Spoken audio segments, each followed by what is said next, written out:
നെന്മാറ കൃഷിഭവന്റെ കീഴിലുള്ള മംഗളം പാടശേഖര സമിതി വാർഷിക പൊതുയോഗം നടത്തി. കൃഷിക്കാരുടെ പ്രശ്നങ്ങൾ വാർഷിക പൊതുയോഗത്തിൽ ചർച്ച ചെയ്തു. സെക്രട്ടറി എം സുരേഷ് പൊതുയോഗത്തെക്കുറിച്ച് വിശദീകരിച്ചു. പുതിയ കൃഷി ഓഫീസറായ കൃഷ്ണ എസും പിന്നെ കൃഷി ഭവനിലുള്ള സ്റ്റാഫായ പ്രകാശൻ സാറ്, അജ്മൽ, മറ്റ് കർഷകരെല്ലാവരും പങ്കെടുത്തിരുന്നു. നല്ല രീതിയിലുള്ള ഒരു പൊതുയോഗമായിരുന്നു. പിന്നെ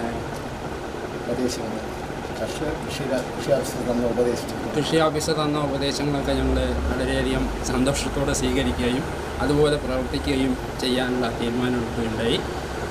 പിന്നെ ഒരു 20 ഏക്കറോളം കൃഷിയാണ് മംഗളം പാടശേഖര സമിതിയിലുള്ളത്. ഒരുവിധം നല്ല രീതിയിൽ നടന്നു പോകുന്നുണ്ട്. പിന്നെ പ്രസിഡന്റ് വേണുഗോപാൽ, പിന്നെ സെക്രട്ടറി ഞാനാണ്.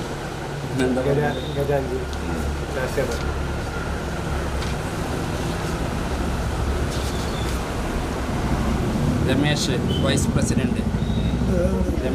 President, Pramod joint secretary, Sheela ഗജാഞ്ചി, പരമേശ്വരൻ ഓഡിറ്റർ, നാരായണൻകുട്ടി മെമ്പർ എന്നിവരടങ്ങുന്ന ഒരു സമിതിയാണ് ഉള്ളത്.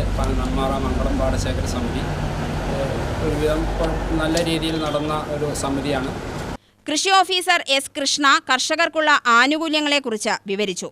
President R Venugopal, vice president R Ramesh, joint secretary P Pramod, ഖജാൻജി വി ഷീല എന്നിവർ പ്രസംഗിച്ചു. UTV news Palakkad.